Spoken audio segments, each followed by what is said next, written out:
The mug she reached for was the only ugly thing in a kitchen full of beautiful ones. Listen, K-fam, 2 years married, and she still stood at the wrong end of the island, as far from him as the marble would let her go. Ariel Grant is 28. Black.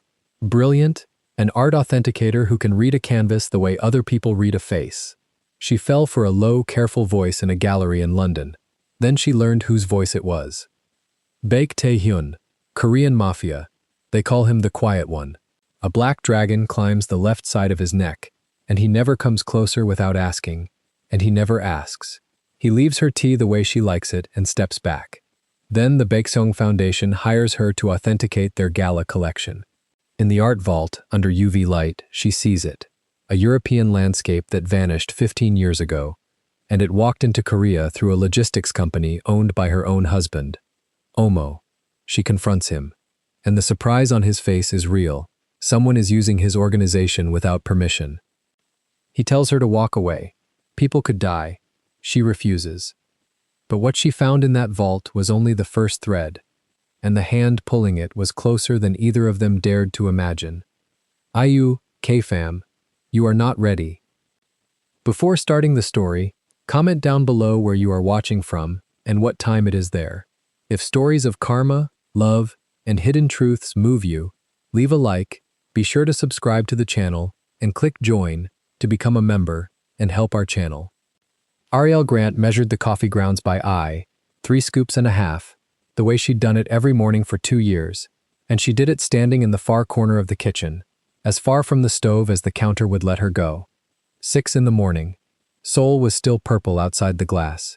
40 floors down the city hadn't decided to wake up yet, and up here in the penthouse the only sound was the water starting to tick inside the machine. She kept her back to the room. That was a choice. She always knew, to the inch, where he was. Baek Tae-hyun stood at the island behind her. He'd been up before her. He was always up before her, and he had a cup of green tea steeping in front of him. The string looped once around the handle the way his hands did it without thinking. He didn't speak. He watched the steam. The kitchen was the size of some people's apartments. Marble the color of bone, a fridge that cost more than a car, knives lined up in a walnut block that had never once cut anything he was afraid of. Ariel didn't look at any of it. She looked at the coffee. 2 years of marriage, and they had learned to share a room the way 2 countries share a border. Politely, with guards. The machine hissed. She reached for the mug on the left, hers, the plain white one, the only ugly thing in a kitchen full of beautiful ones, and she felt him shift his weight behind her. Not toward her, just a shift. She read it anyway, the way you read weather. There's rain later, he said. His English was low, careful, each word set down like he was afraid of chipping it. She'd fallen for that voice once, in a gallery in London, before she knew whose voice it was. I know, she said. That was the whole conversation. That was most of their conversations. She poured. Steam climbed her wrist, over the thin gold chains stacked there, over the bracelets, and she let it. The heat was something to feel that wasn't the distance across the marble. He didn't come closer. He never came closer without asking, and he never asked. That had been the rule from the first night, the rule he'd made and she'd never had to enforce. In a world full of men who took, she had married one who waited. She still hadn't decided if that was mercy or a longer kind of cage. She carried her mug to the window. He carried his tea to the other window. 20 feet of glass between them, both of them looking at the same gray sky, neither of them looking at the other. It hadn't started this way. That was the thing nobody in the tower knew, and she'd never say out loud. The first 6 months there'd been a version of them that touched, a hand at the small of her back in a doorway, his fingers in her hair on a Sunday, the two of them laughing in this exact kitchen at something so stupid she couldn't even remember it now. Then she'd learned what he was. Not slowly, all at once, in one night, in this apartment, blood on a man's collar in the elevator, and Taehyun's voice so calm on the phone it froze her spine, and she had pulled the distance around herself like a coat, and he had let her, and the coat had become the marriage. She sipped. The coffee was too hot, and she welcomed it. Eat something, he said, still at his window. I'll eat at the foundation. You won't. He was right about that too. She never remembered to eat on a job, She'd stand over a canvas for 5 hours and surface hollow and mean, and it annoyed her, deeply, viscerally, that this man who kept his enemies in a ledger somewhere also kept a running file on whether his wife had eaten. She said nothing. She heard him set his cup down. She heard the soft slide of a plate on marble, and when she turned, he was gone from the window and there was a small dish on the island. Sliced pear, cut into the neat wedges, skinned, the way you'd do it for a child, or for someone you loved and weren't allowed to say so to. He'd already moved off toward the hall. Taehyun? He stopped. He didn't turn all the way, just his head, the dragon shifting on his neck, one dark eye on her. Thank you, she said, 2 words. She hadn't meant to say even those. Something moved across his face and was gone before she could name it. It's just a pear, he said, and left her the exit, and took it himself. She ate the pear standing up, alone, at the wrong end of the island. Downstairs, the door beeped. Han Ji-woo. Right on time, the way the man breathed on schedule. Ariel heard the low murmur of Korean in the hall. Ji-woo reporting something, Taehyun answering in 3 words, and she caught 2 of them. Gwanchan ha. It's fine. And Nai Jungge. Later, she'd learned enough in 2 years to catch the edges, not the middle. Never the middle. The middle was always the part they lowered their voices for. She took her coffee down the hall to the study, before the rest of the house filled up with men in dark suits. The study was hers by unspoken treaty. He had his floor, the one with the door Ji-woo stood outside of. She had this room, books floor to ceiling, a long table under a lamp, and a wall safe behind a bad painting she'd hung there herself, precisely because it was bad, and no one would look twice. She set the mug down, she spun the dial. Left, right, left, the numbers her mother's birthday, and the little door swung open on the 2 pieces of paper that mattered more to her than anything in the 40-floor tower. The first was her marriage certificate. Baek Taehyun and Ariel Grant. Stamped, sealed, real in the eyes of 2 governments. She looked at it the way you look at a scar, not with feeling exactly, just with the memory of when it had feeling. The second was the prenuptial agreement, 12 pages. Lawyers on both sides had bled over 11 of them. The 12th was hers, and hers alone, and she had refused, flatly, on the record, in front of his lawyer and his uncle, and a man she now understood had a gun under his jacket, to sign anything without it. 1 clause, her condition, her absolute one. The marriage may be dissolved at the sole request of Ariel Grant, at any time for any reason or none, without penalty, without contest, and without the consent of Baek Taehyun. The door she could always walk out of. She'd made him build it into the house before she'd move in. She ran her thumb over the clause. 2 years and the ink hadn't faded. 2 years and she still opened the safe some mornings just to make sure it was there, the way you check for your keys, the way you check the exit rows on a plane you're sure won't crash. She remembered the night she'd demanded it. His lawyer had gone white. His uncle had laughed, then stopped laughing when he saw her face. And Taehyun had read the clause twice, slowly, in that careful way, and then he'd looked at her across the table full of dangerous men and said 1 word. Yes. No negotiation, no counter. He'd signed it before she did, pushed the pen across the wood, and in his eyes had been something she'd spent 2 years failing to translate. Not defeat, something closer to relief, as if she'd asked him for the one gift he actually knew how to give. A man like that could keep you in a tower with 100 locks. He'd handed her the only key that mattered and asked for nothing in return but that she stay. She'd stayed. She told herself it was inertia.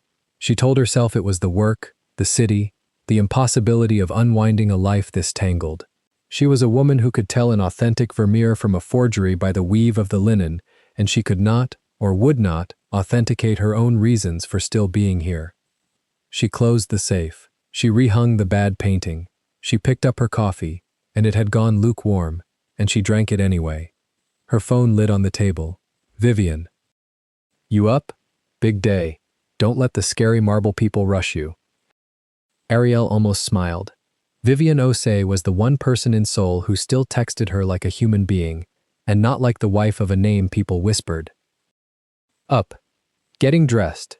It's an authentication, Viv, not a heist. Girl, you married the heist. She put the phone face down. She did not answer that one. Because the day was, in fact, big. Bigger than a text could hold. Today, the Baeksung Foundation was letting her into the art vault. She hadn't gotten there through her husband. That was the part that mattered to her. The part she held on to with both hands. Ariel Grant had a name of her own before she had his. Fine art authentication. The small, exact, unglamorous science of proving whether a thing was what it claimed to be. Pigment analysis. Brushwork under raking light. The chemistry of old varnish. She'd trained under the best in Europe, built 10 years of reputation one honest verdict at a time, and the Baeksung Foundation had hired her. By name, because their insurers wanted a specialist no one could buy. They had no idea, or so she believed, that the specialist was married to a man whose logistics company moved crates in and out of the country, the way the tide moves water. She meant to keep it that way. She dressed in the emerald. The pencil dress, the structured blazer, the nude heels, armor cut close to the body, a color that said, "I belong in rooms with important things." She fixed the microbraids off her face, checked the gold at her throat, and when she came back down the hall, the penthouse had filled the way she knew it would. 4 men in the front room, Ji-woo by the door, still, hands folded, Taehyun at the head of the low table, a map or a manifest spread in front of him, speaking so quietly the others leaned in.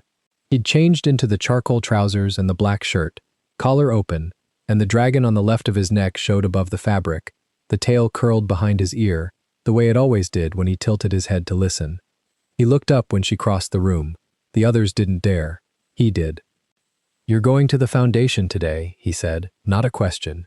He knew her schedule better than her assistant did, and she hated a little that it didn't feel like surveillance. It felt like the one thing he let himself have.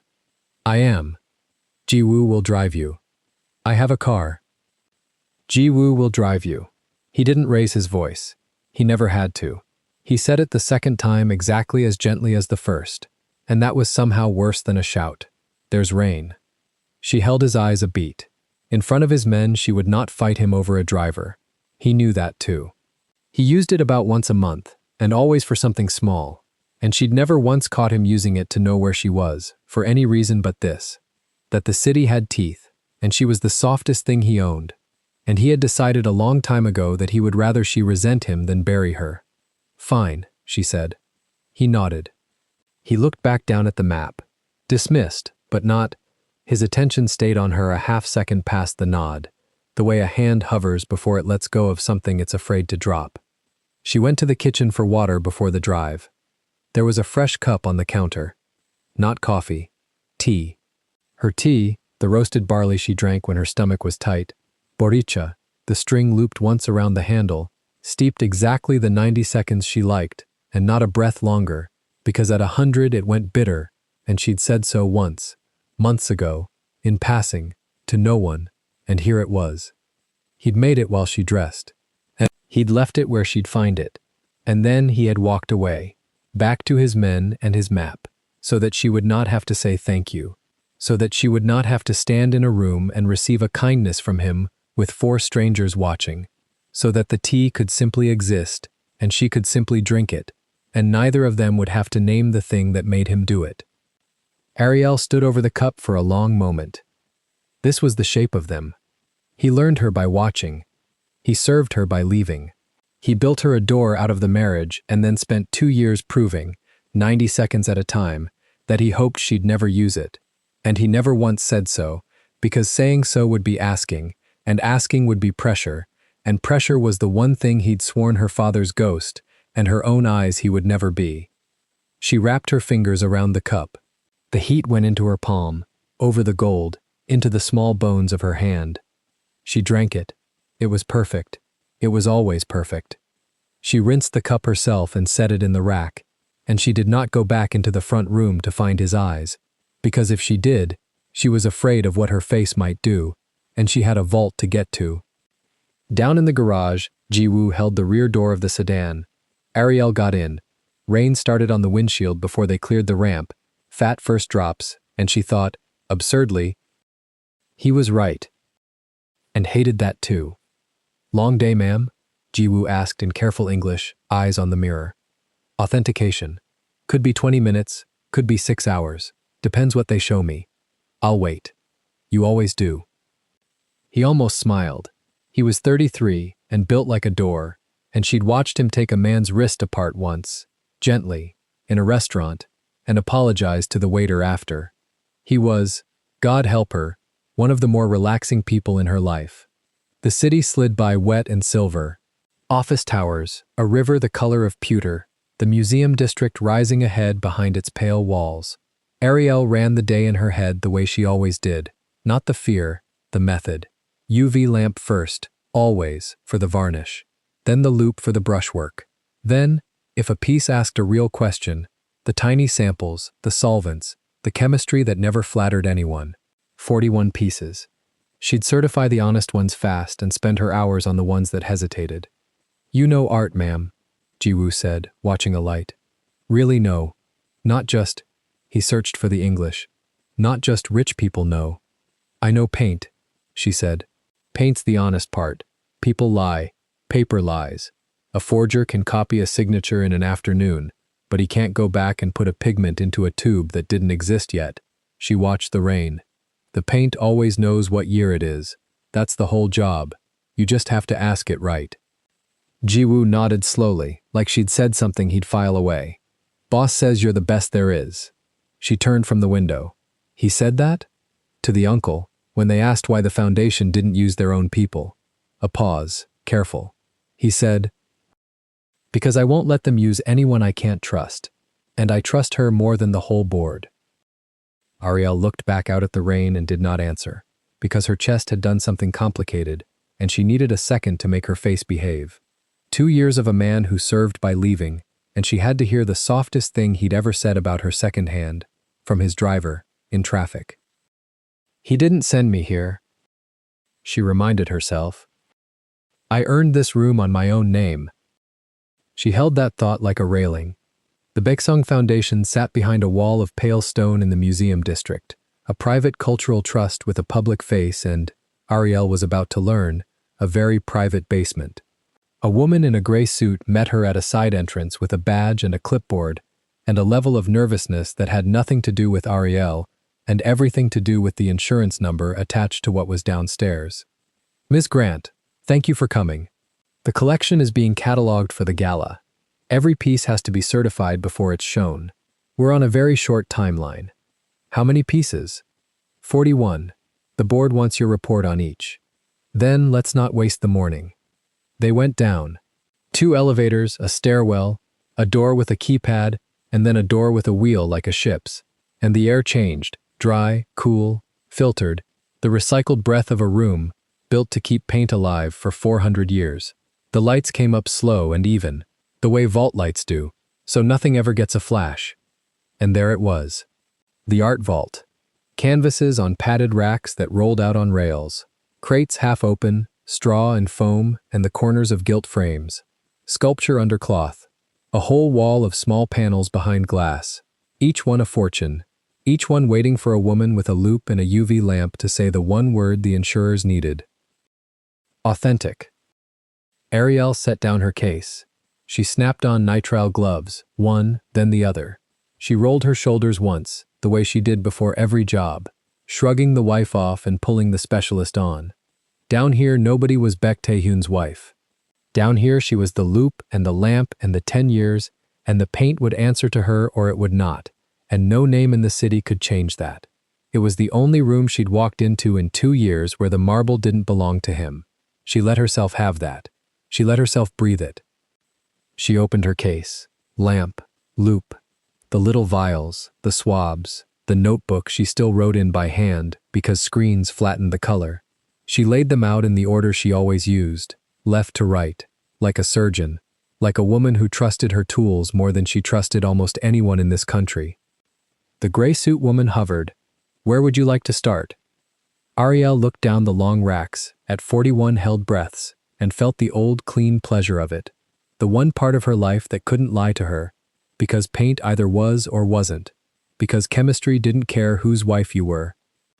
The beginning, she said, and reached for the first rack, and had no idea at all that somewhere in the middle of those 41 certain things, one of them had been waiting 15 years for exactly her, and exactly today, to walk into the light. The first rack gave her nothing to fear. A minor Dutch still life, honest to its bones. The varnish yellowed exactly the way 300 years of air yellows a thing. Ariel logged it, initialed the certificate line, and moved the swaddled panel back into its slot. 40 to go. She worked the way she always worked. Fast hands, slow eyes. Piece 2 was a portrait. Oil on canvas. A merchant's wife with a collar stiff as a plate. Ariel ran the loop along the craquelure and let the network of tiny cracks tell her its age. Real cracks branch like rivers. Fakers paint them on, and painted rivers never fork the way God forks them. This one forked. She signed it off. 3, 4, 5. A watercolor, a bronze relief, a triptych with gold leaf soft as butter under her light. She built a little rhythm down there in the concrete quiet. The only sound her own breath and the click of the loop against her ring. No marble here belonged to her husband. No man's initials on the walls, just paint and time and her. The woman in the gray suit, she'd said her name was Miss Han, no relation to the Han in the hallway. Soul was full of Hans. Checked in twice, hovered at the vault door, and left when Ariel didn't look up. Good. Ariel worked better without an audience counting her blinks. By the 14th piece, her lower back had opinions. She rolled her shoulders, drank water from the bottle she'd set on the cart, and kept going. The gala was 11 days out, 41 certificates. She'd done more in worse rooms. Then the rack in the far corner. It was set apart from the others. A single crate on its own padded easel, and the tag clipped to it said only a catalog number and a phrase in Korean she could half read. Something like, on loan, private collection, no artist, no title. That was the first thing that pulled at her. Everything else down here wore its provenance like a name badge. This one had come in naked. Ariel wheeled her cart over. She unlatched the crate, folded back the acid-free tissue, and lifted the painting into the light. A landscape. European, unmistakably. A river valley under a bruised sky, a stone bridge, poplars leaning the way poplars lean in the Low Countries, a single figure crossing the bridge with a bundle on their back. Oil on canvas, maybe 60 by 80 centimeters. Beautiful. The kind of beautiful that makes a room go quiet without anyone deciding to. She knew it. Not the way you know a famous thing from a poster. She knew it the way you know a face you studied in a book a decade ago and never quite put down. Her hands went still on the frame. Somewhere behind her sternum a small, cold thing turned over. No, she said, to no one. You went somewhere. She set it on the easel, squared it, and made herself do the work in order, because order was the only thing that kept her honest when her gut got loud. Loop first, she leaned in. The craquelure was right, the forks were real, the canvas weave, the tacking margins, the little constellation of old restoration on the lower left where somebody had once patched a tear. All of it read as genuine age. Whatever this was, it was old, and it was good, and it was not a fresh forgery slapped together for a gala. Which was worse, actually. Which was so much worse. She pulled the ledger of the 41 from the cart and ran her finger down the printed manifest Ms. Han had handed her at the door. Every piece had a line. Every line had a source. She found the catalog number for the corner crate and read the source column twice. Imported for exhibition. Cleared customs. Carrier. A logistics firm. She read the carrier's name. She knew that name too. It was on the side of trucks that idled in the garage under the penthouse. It was embossed on manifests she'd seen fanned across her husband's table not 4 hours ago, under his flat hand, while 4 men in dark suits stood around the map like mourners. It was the name that moved boxes into the country and out of it, the name that paid for the marble and the 40 floors of air, the name that was, in every way that mattered, him. Ariel put the manifest down very carefully, the way you set down a glass you've realized is cracked. Okay, she breathed. Okay, prove yourself wrong. That's the job. Prove it wrong. She reached for the UV lamp. Ultraviolet doesn't lie the way daylight lets you lie to yourself. Under UV, varnish glows. Old natural varnish fluoresces a soft green gold, an even sheet of it, undisturbed, like moonlight on still water. Restorations show up dark, because new material doesn't glow. Overpaint shows up dark. Anything a hand added after the original hand, the UV finds it and holds it up and says here is where somebody touched. She killed the overhead, the vault dropped into that submarine dark, and she thumbed the lamp on, and the landscape lit up violet blue under her hand. The old varnish glowed, green gold even, honest, exactly the way 300 years of resin should glow. The little restoration on the lower left sat dark, right where the loop had found the patched tear. Textbook. For one breath, she let herself believe she was wrong, that her memory had snagged on a coincidence, that 1,000 river valleys had stone bridges and this was just one more. Then she moved the lamp to the lower right corner. There, in the reeds along the riverbank, half swallowed by the painted dark, a mark glowed where nothing should glow.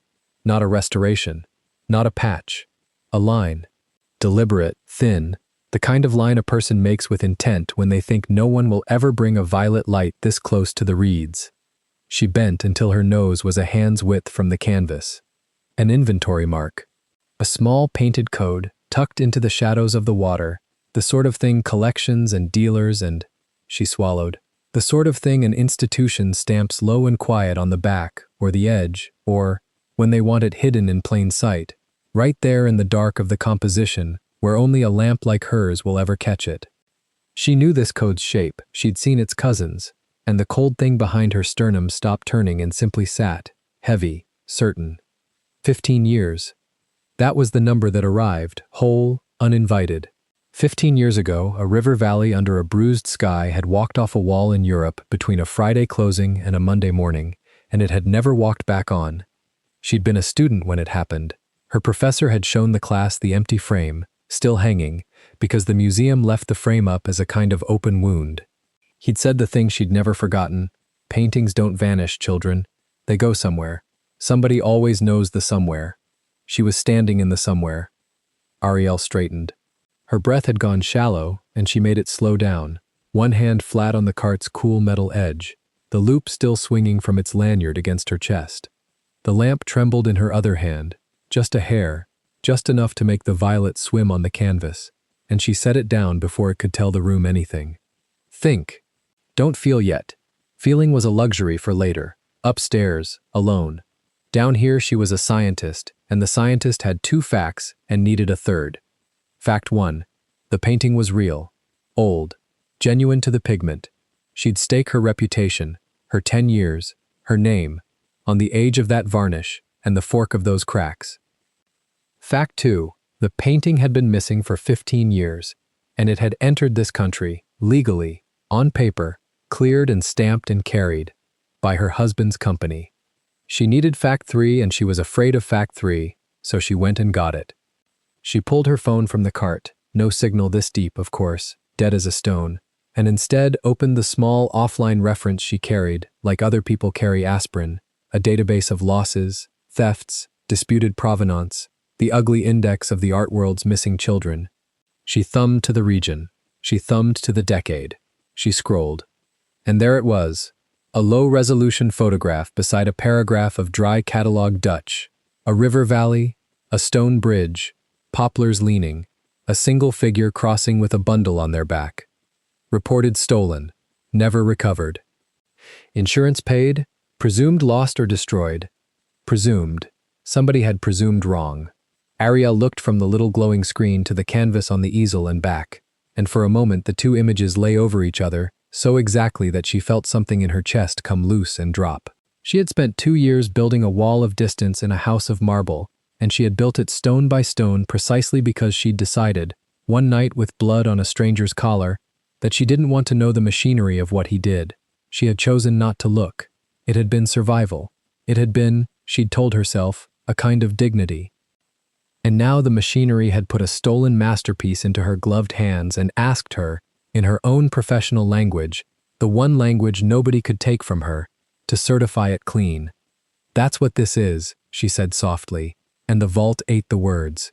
"You didn't hire me. You hired my signature." Because that was the thing the scientist saw a full beat before the wife did. The Baeksong Foundation had brought in an authenticator by name. a European-trained specialist with 10 spotless years, exactly the kind of clean reputation you bolt onto a dirty thing to make it shine. Her certificate would go on the wall beside this painting at a charity gala. Her name would launder it in front of 300 guests holding champagne.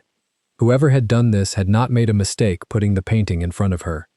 Or, and this was the splinter that went in deepest, or they hadn't known she'd catch it. They'd counted on the painting looking clean because it was old and beautiful and real.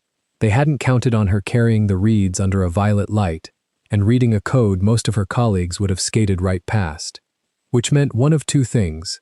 Either she was the trap, or she was the one thing the trap didn't plan for.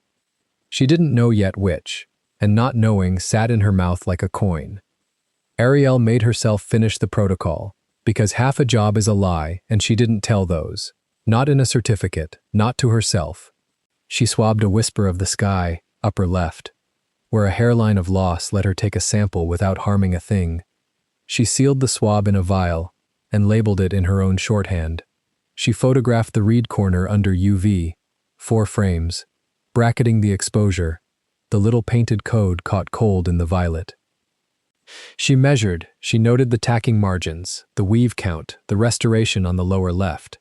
She wrote it all down in the caramel brown leather notebook that had seen 4 continents, in the small even hand that didn't shake even when the rest of her wanted to.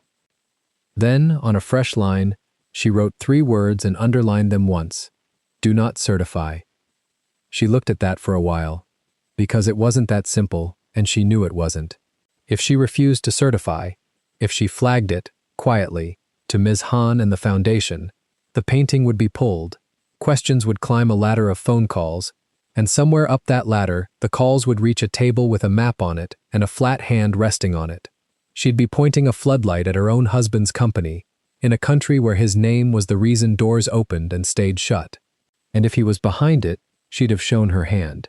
And if he wasn't behind it, if someone had used his trucks the way you'd use a stranger's car in a robbery, then the floodlight she switched on might land on him anyway, and get him killed by the people who'd actually done it, for a crime she couldn't prove wasn't his. Either way, the safest move for Ariel Grant, art authenticator, 10 clean years, was to sign the honest still lifes and the honest portraits, quietly set the corner crate aside as needs further study, and get out of the somewhere before the somewhere noticed her. She actually reached for the certificate pad to do exactly that. Her hand stopped over it. But first she went back once more, because a good authenticator confirms twice and doubts 3 times, and because part of her still wanted the escape hatch of being wrong. She raised the loop to the little glowing code in the reeds and studied the brushwork of the mark itself, not the painting under it. The mark had been laid down with a different hand than the sky, a different loading of the brush, a colder pigment. Somebody had added it after the original was long dry. An inventory hand.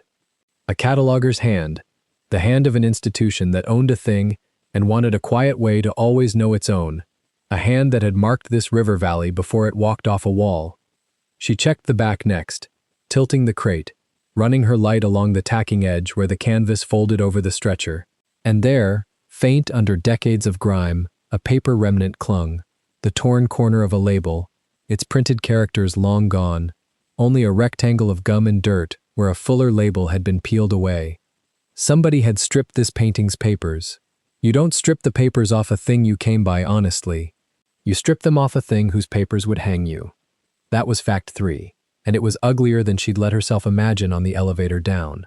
Old varnish, forked cracks, a hidden inventory code, and a label torn off at the root. Every layer told the same story in a different alphabet, and the story was theft, and the story ended in the underground vault of a foundation that had hired her clean name to bless it. She set the crate level again and stood breathing in the white light. Somebody was careful, she said. Somebody was careful for 15 years. She wet her lips. And then somebody got sloppy enough to hand it to me. She thought about the empty frame her professor had left hanging like an open wound. She thought about the word presumed, and about insurance paid, and about the fact that somewhere in Europe there was a museum with a rectangle of cleaner wall where a river used to hang, and children walking past it on school trips being told a story about a thing that went somewhere and never came back. She had spent 10 years being the person who could tell the somewhere. It was the whole of what she was that the marble hadn't touched. She did not sign it. She did not flag it either. She closed the pad. Instead, she photographed the manifest line, carrier, catalog number, that name on the side of the trucks, with her dead signal phone, which took pictures just fine even when it couldn't call for help. She tucked the vial into the inside zip pocket of her bag, the one with the zipper, the same pocket she'd once have used for a thin envelope with one line on it. She wrapped the landscape back into its acid-free tissue with the same care she'd have given a sleeping child, and she latched the crate, and she left it exactly where she'd found it, tag and all, on its lonely padded easel. Whoever was watching, and she'd stopped assuming no one was, would see a woman who'd worked 14 pieces and set the 15th aside for further study. Nothing unusual, nothing seen. She turned the overhead back on. The vault flooded white and ordinary.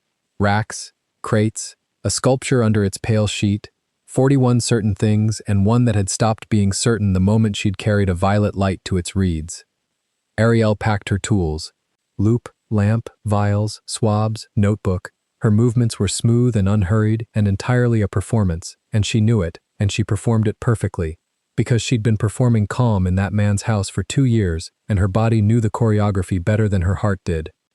At the vault door she paused, one glove still on, and looked back at the corner crate. "I know where you've been," she told it, under her breath, in a voice steady as the tide. "Now I want to know who put you here." She stripped the gloves, balled them, and pushed the heavy door. Miss Hahn was waiting in the antechamber with a tablet and a courteous, incurious face. "Progress? 14 certified today," Ariel said, and her voice came out exactly right, warm and a little tired, a professional at the end of a long shift. "1 I'll need more time on. Older piece, some restoration history I want to run down properly before I put my name to it. I don't sign what I haven't finished reading." Miss Hahn inclined her head, as if that were the most natural sentence in the world, which, from an authenticator, it was. "Of course, the Foundation values thoroughness." "The Foundation," Ariel said, and smiled, "has no idea." She rode the 2 elevators up, and the escort's small talk washed past her, and she nodded in the right places. But her mind was already 3 moves ahead and 1 move back to a penthouse 40 floors up, where a man had left her a barley tea steeped to 90 seconds and told her, gently, that people were coming and she should let Jiwoo drive her because of the rain. He'd been right about the rain. He was right about a lot of things, quietly, in the spaces where he never asked for credit. She wondered, in the rising steel box, how many other things he was right about, and how many he wasn't. And whether the man who peeled a pear and steeped a tea and said only, "It's just a pear," so she wouldn't have to thank him, whether that man had put a stolen river in her hands on purpose, or whether someone had reached straight through his trucks and his name and his 40 floors of air to hand it to her, without him ever knowing. She didn't know. That was the terrible, electric truth of it. For 2 years she'd built a wall so she would never have to know him, and the first crack in that wall had come not from him at all, but from a painting that recognized her before she recognized it, that had waited 15 years in the dark for exactly her light. The elevator opened on the ground floor, and rain sheeted the glass, and Han Ji-woo stood by the car with an umbrella already open, patient as a clock. Ariel drew a breath, settled the bag with the vial in it higher on her shoulder, and stepped out toward the man who would drive her home to the one person she now had to face without letting her face say a single word about the somewhere she had just been standing in. She had come down to that vault to certify 41 certain things. She was walking out with one impossible question, a sealed swab, and the first true reason in 2 years she could not afford to keep her distance from her own husband. Ariel didn't take her coat off when she walked back into the penthouse. She held it, folded over one arm, the way you hold something you might need to leave in. Taehyun was still at the long table with the map, 2 of the men gone now. Jiwoo somewhere behind her, closing the door soft. She crossed the marble she'd spent 2 years keeping between them, and stopped 4 feet from his shoulder. Close. Closer than she'd stood on purpose in a year. He felt it before he looked up, the pen stilled in his hand. "Whose landscape is in the Baeksong vault?" He set the pen down, flat, parallel to the edge of the map. "You certified the collection today." I certified 14. She let the number land. The 15th came into this country on your trucks. For 1 second, nothing in his face moved. And that second told her everything her training had already told her in the vault. Not the stillness of a man caught, the stillness of a man reading a page he did not write. His eyes went narrow, not at her, past her, inward, running a manifest he suddenly could not trust. Say the catalog number, he said. She said it.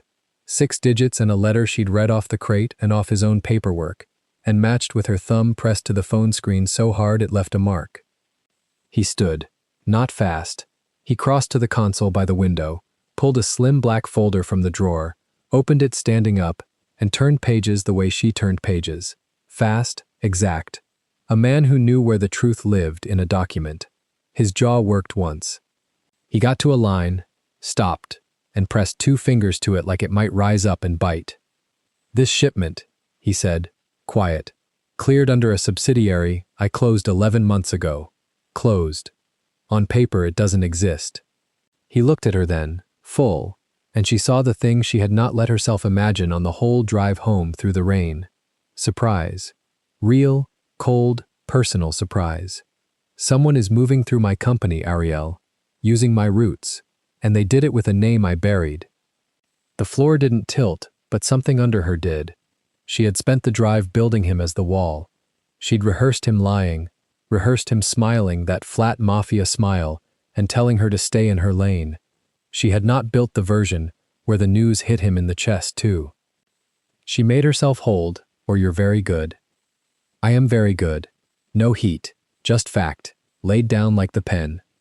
If I wanted a stolen painting laundered through a Gala, I would not route it through a shell with my mother's initials on the filing. His finger tapped the line. Look. She looked. She didn't want to, and she looked. 3 letters in the registration string. She'd have skated past them an hour ago. Now they sat there like a bruise. That's a message, he said. To me. From someone who knows what I keep and where I keep it. Silence stretched. Out past the glass the rain had thinned to a smear on the city. She realized her coat was still over her arm, and she still didn't put it down. I'm giving it back, she said. What? The painting. I'm not certifying it. I told the foundation it needs more study. I have a swab. I have 4 frames under UV of an inventory mark someone painted into the reeds to track their own stolen goods. Her voice picked up speed now, the words coming the way they came when she'd found the seam in a fake and couldn't slow down for anyone. There's a torn label on the verso, papers ripped off. This thing has been laundered before, and it's about to be laundered again in front of 300 people, and my name, the one I built for 10 years without you, is the soap. Something crossed his face. Not fear for himself. She catalogued it the way she catalogued brushwork. Fear pointed outward, at her. Drop it, he said. The word hit like a slap she'd been braced for, and still felt. Excuse me. Give the foundation a delay. A conflict. Say you're ill. Walk out of that vault and don't go back. He came around the table, and for the first time in a year he closed distance toward her on purpose, and she held her ground on the marble that used to be a moat. You don't know who this is. I don't know who this is. That painting is bait, and the hook is aimed at me, and you just put your hand in the water. So you do think it's aimed at you. I think anyone standing next to me right now is worth less alive to them than dead. His voice dropped, and the drop was worse than a shout. People die around this, Ariel. Not in movies. Men I've stood beside for 20 years have gone out for cigarettes and come back in a bag. If someone learns the art authenticator who flagged their painting sleeps under my roof, they will not send a lawyer. For a heartbeat she almost bent. She felt the pull of it, the door he was holding open, the easy version, where she got to be protected, where fear was a good enough reason. Then the old thing rose in her, the thing that had put her on a plane to Europe at 19, with a scholarship and a single suitcase, the thing that had signed a prenup with one clause she would not surrender. No, Ariel. Danger doesn't make you the owner of my decisions. She said it slow so it couldn't be misheard, so it couldn't be filed under hysteria and dismissed. You don't get to hand me a threat and call it a leash. I have spent 2 years being careful in your house, careful where I stood, careful what I asked. I built a name that got me into that vault on its own, and the first time that name touches something real, You want me to throw it out a window and hide behind you. I want you alive. Then help me. But you do not get to decide for me. He turned away. 3 steps to the window. His hand came up and gripped the frame, knuckles going pale against black steel, and when he spoke again, his voice had changed. Lower, rougher, aimed somewhere she couldn't see. You sound like her. Ariel went still. Like who? My mother. A muscle jumped along his jaw. She said that. Almost that. Word for word. He wasn't looking at her. He was looking at the city. Danger doesn't get to own me, Taehyun. She said it the night before she went to a meeting I begged her not to take. She took it anyway. She was right that it was her decision. His thumb ran over something on his wrist, an absence there, and Ariel didn't understand the gesture yet, but she filed it. She was also dead by morning. The room held its breath. He turned back around, and there was no wall left in his face, only the raw underside of it, and he used it. She felt him use it. Aim the wound at her like she'd aimed the catalog number at him. So forgive me, he said, if a beautiful woman telling me she gets to walk into fire because it's her choice does not fill me with respect. It fills me with the sound of a phone ringing at 4 in the morning. It landed. God, it landed. She felt her eyes sting and she refused it, refused to let the water fall, because the second it fell he'd win, and he'd be right to, and she'd never get back in that vault. She breathed. Once. Let the sting pass through and out. That's not fair, she said. No. She turned away from him then, 3 steps toward the glass, needing the city more than she needed his face. Her own reflection stood there over the lights, straight-backed, gloves off, the emerald dress catching the last of the storm. She looked at that woman and asked her a question she'd asked at 19 with 1 suitcase, and at 24 in a Vienna basement over a forged Klimt, and at 26 the night sang on a collar told her what she'd married. The answer never changed. She was not built to hide. I've buried people too, she said, quieter to the glass. Not the way you have, but I know what a phone at 4 in the morning does to a person. She turned back. It doesn't teach you to run. It teaches you that the only thing worse than losing someone is spending the rest of your life having done nothing while it happened. His hand loosened on the window frame. So don't ask me to do nothing, she said. Ask me to do it smart. You're using her to move me. He held her eyes, and then, because he was, in the end, an honest man in a dishonest trade, he nodded. 1 inch, yes. The admission undid something, not the anger, the distance. 2 years of distance she'd built brick by brick, and he'd just knocked a gap in it by refusing to pretend. I'm still going back to that vault, she said. I know. I found this, not you. Your people missed it. Your closed shell missed it. I found it under a lamp with my own eyes. Her chin came up. You want to protect me? Fine.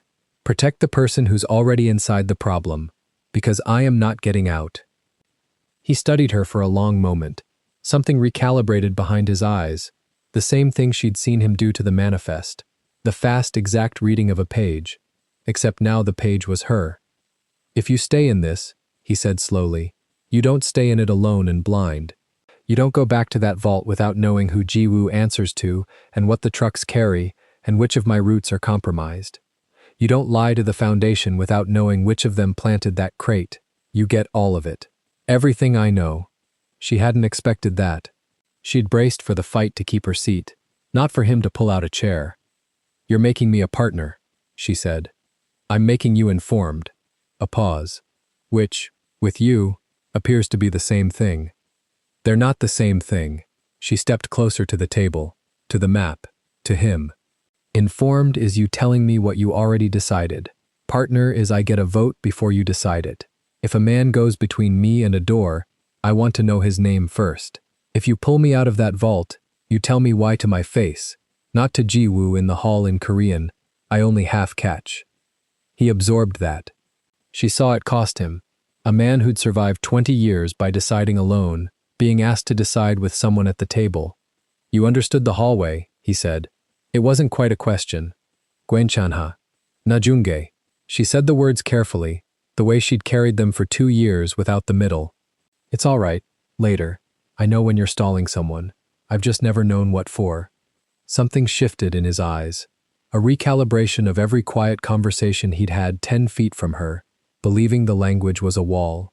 He'd built walls too. Hers were marble, his were syllables. And she'd been reading his the whole time.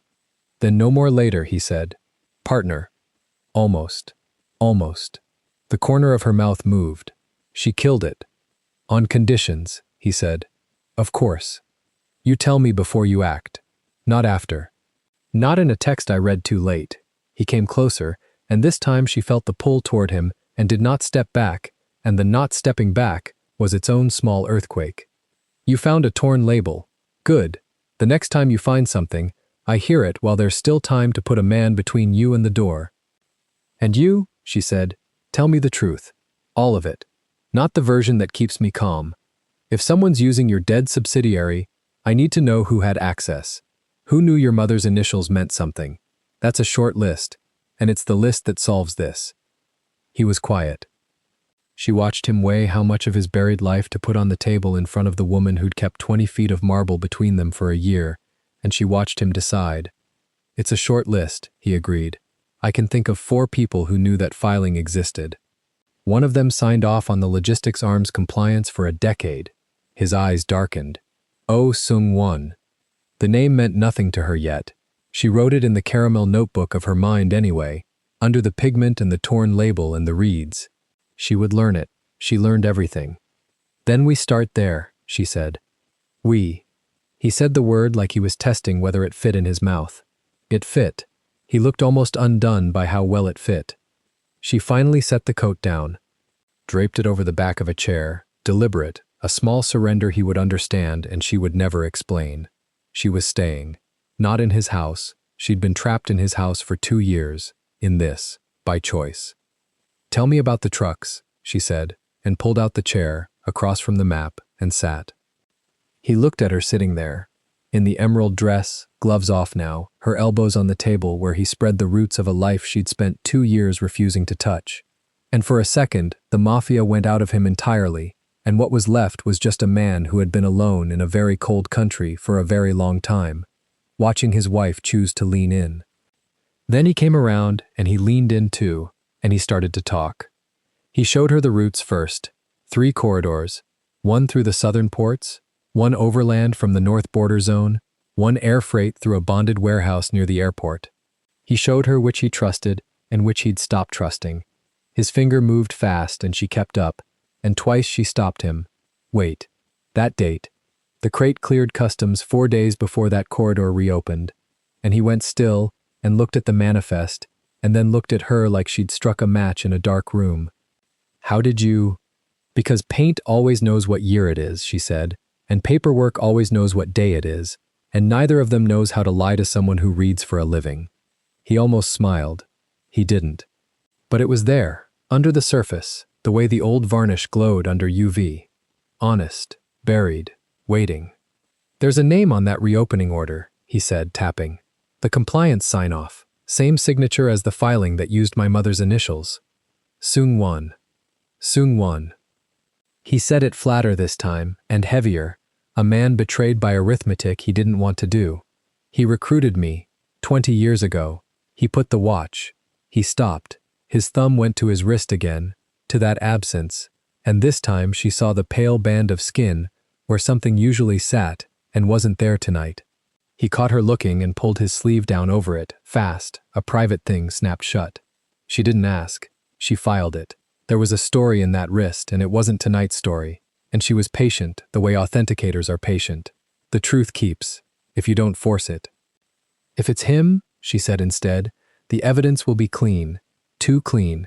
Men who've signed compliance for a decade know exactly what a paper trail is supposed to look like. You think he's careful?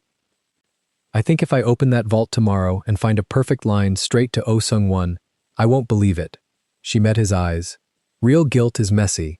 It's a torn label and a pigment that shouldn't exist, and a shell with your mother's initials. Frames, not confessions. When it's too neat, someone drew it for you. He sat back. The map lay between them, and the rain had stopped, and somewhere in the last hour the 20 feet of marble had become 2 feet of table, and neither of them named it. He watched her trace the southern corridor with one finger, saw her stop at a bonded warehouse and tap it twice without knowing why it mattered. And he told her why it mattered. A customs officer there who owed a debt that had gone quiet 6 months ago. She wrote it down. She asked who else the officer answered to. He didn't know. She circled the gap and moved on, and he understood, watching her, that she did not need the whole picture to work. She needed the holes, and she hunted them the way he hunted men. "You should have been in this life," he said. Quiet, almost mournful. "No." She stood, gathered her notebook, her spine straight, her name intact. "You should have been in mine." She walked to the study, her territory, by the tacit treaty that still held, and this time she didn't close the door all the way. She left a gap, a hand's width of light across the dark floor between them. Not an invitation, not yet, just a door she was choosing to leave open, the way she chose everything, on her own terms, with the way out still in reach. Behind her, at the table, Taehyun looked at the strip of light under the study door for a long time before he folded the map. What he didn't say, what he would not say for many days, was that he had stopped, at some point in the last hour, being afraid she would leave, and started being afraid of how much he wanted her to stay. She heard him move, heard the folder close, the drawer slide, his footsteps cross toward the far bedroom, pause at the study door, and go on. He didn't come in. He gave her the door, the way he gave her the tea, the way he gave her the pear. And she sat at her desk with the swab and its sealed vial in front of her, and the 4 UV frames glowing on the phone, and the name Oh Sung-won written now in real ink, and she understood that she had just stopped being a wife who kept her distance and become something with no clean word for it. A partner in a war she'd walked into with both eyes open. She uncapped the vial, looked at the microscopic fleck of a stolen sky. Somewhere in that pigment was the whole answer, and she was going to find it, and no one, not the Foundation, not the man who put a name on a buried shell, not the husband who'd tried to fold her into safety, was going to decide for her when she did. She pulled a fresh page in the notebook and wrote 3 words at the top and underlined them twice. Who framed whom? Then she got to work, and down the hall a light stayed on late, and for the first time in 2 years, the silence in the penthouse wasn't the sound of 2 people avoiding each other. It was the sound of 2 people, in separate rooms, working on the same enemy. Jiwoo brought the file at 9 the next morning, and he brought it the way a man carries something he wishes were heavier, a thin folder that should have weighed nothing and weighed a room instead. Ariel was already at the map table, the study door open behind her, the vial and the 4 UV frames laid out in a neat row like surgical instruments. She had not slept in the study. She had slept 2 hours in the chair and pretended, when the light came, that it had been more. He said, "Give this to you first," Jiwoo told her, before him. That was new. She took the folder. Inside were the customs records, cleaned up overnight into something a court would love, the reopening order, the compliance sign-off, the shell registration with the 3-letter string that was his mother's initials, and under all of it, a single page with a photograph clipped to the corner. Oh Sung-won, 61, robust, the thin scar riding his left eyebrow, coming out of a currency house near the port with a briefcase in his hand and a date stamped in the lower right. Everything pointed one direction. Everything. She spread the pages on the table and read them twice, and by the second pass her mouth had gone flat. Taehyun came in without a sound, in the black shirt, no collar, the dragon dark against his neck. He stopped across the table from her, the old 20 feet compressed now to a table's width, and he waited. He had learned to wait for her the way other men learned languages. "You've seen this," she said. "An hour ago." Jiwoo pulled it from a source inside the customs office. "It cost us." He put both hands flat on the map. "It's Sung-won. Every line lands on him. The reopening order, the currency house, the filing, 20 years, and it's him. You believe that?" "I don't want to believe it." His jaw worked once. "That's not the same as not believing it." Ariel picked up the photograph, held it to the window light, turned it. "Tell me something," she said. "The man who recruited you, the one who signed off on your logistics for a decade, he knows how you work. He knows what a real trail looks like inside your organization." She set the photo down on the exact center of the page. "So why does this one look like it was built for a jury?" Taehyun's eyes moved to the photograph and stayed there. She tapped the currency house image. A man who's laundered art for a living doesn't get photographed on the steps of a currency house holding the briefcase. He sends someone. He splits the transaction into pieces nobody can shoot in one frame. This. She slid the photo an inch toward him. This is a man walking into the shot. On the day. At the angle. With the light behind him so you can read the scar. People get sloppy. Not this man. You told me yourself. He's the careful one. He's the one who taught you to be careful. She straightened. Sloppy is a story someone tells you about a careful man when they need you to stop thinking. He didn't answer. His thumb had gone to his wrist again, the pale band of skin, the place where something usually sat and today did not. He caught himself doing it and pulled the hand back to the table. She saw it. She filed it. She did not ask. Not yet. Look at the paper, she said instead. And now she moved fast. The way she moved when the room was hers, and the marble belonged to no one. She pulled the reopening order to the top. This is logistics. Corridor dates, customs seals, the language of freight. A shipping man writes this in his sleep. She laid the compliance sign-off beside it. This is a bureaucrat's hand. Boring, correct, fine. Then she put the shell registration on top of both, the one with his mother's initials, and she pressed her finger down on it. But this one, whoever built this understood that the initials would gut you. That's not a freight decision, that's not a customs decision. That's a person who knows what your mother's name does to you when it shows up on a document you didn't sign. The room held very still. Logistics people move boxes, Ariel said. They don't know which 3 letters break you. Someone from the other world knows that. The world I live in. The world that knows a painting can be a knife if you hang it in the right room. She lifted the shell page and held it to the UV lamp she'd set on the table. And under the light, the toner sat wrong. Too even. A laser print pretending to be an old filing. This wasn't planted by a man who ships things. This was planted by a man who curates them. How sure are you? He said. Sure enough to bet your friend's life on it. She turned the page so the raking light caught the surface. See the sheen? A 10-year-old customs filing yellows. The fibers break down.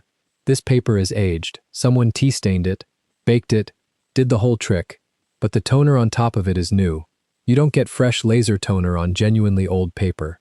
The forger aged the sheet and printed on it yesterday. She set it down. That's not a mistake a customs office makes. That's a mistake a man makes when he's very good at faking one kind of old and forgets there's a person alive who fakes the other kind for a living. Taehyun looked at her the way a man looks at a weapon he didn't know he'd married. They didn't count on you, he said. They hired me to launder the painting. They didn't read far enough into my file to learn I authenticate for a reason. She almost smiled and didn't. People who fake things always assume everyone else is easier to fool than they were. Taehyun took the page from her, held it under the lamp himself. She watched the exact second the story he'd been handed came apart in his hands. Not Seung-won, he said, low, almost to himself. Seung-won is the frame, she said. Somebody drew him for you. Clean.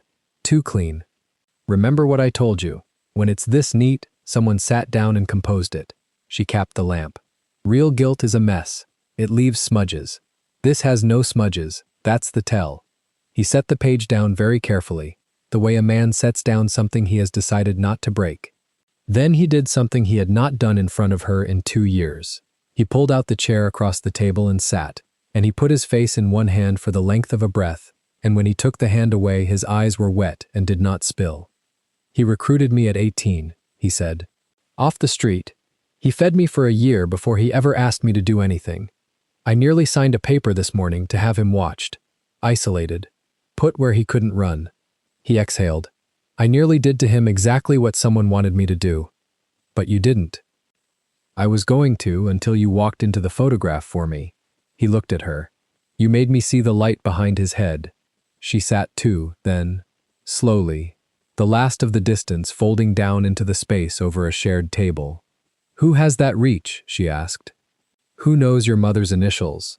Knows the art world well enough to move a 15-year-old stolen landscape into a foundation gala, and knows you well enough to aim a frame at the one man you'd never suspect until it was too late. He was quiet a long time.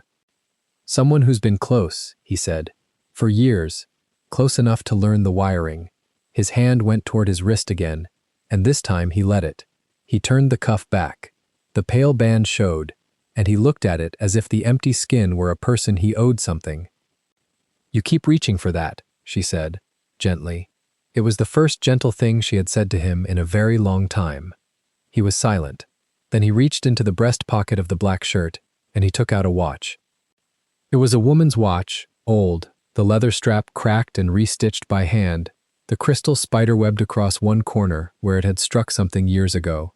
The second hand did not move. It sat frozen at 11 minutes past 4, and it had sat there, she understood at once, for a very long time. "My mother's," he said. "It stopped the night she died. I never had it fixed. If I fix it, the time changes. And that was the last minute she was." He stopped. He set it on the map, on top of all the clean paper that had tried to make him kill the wrong man. "I wear it when I have to make a decision she'd have opinions about. Today I took it off before Jiwoo came in. I didn't want you to see me needing it." She looked at the frozen hands. 11 past 4.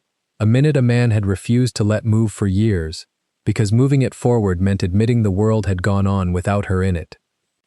"She'd have opinions about today," Ariel said. "She'd have opinions about all of it, about the marriage, about the clause you put in the paper."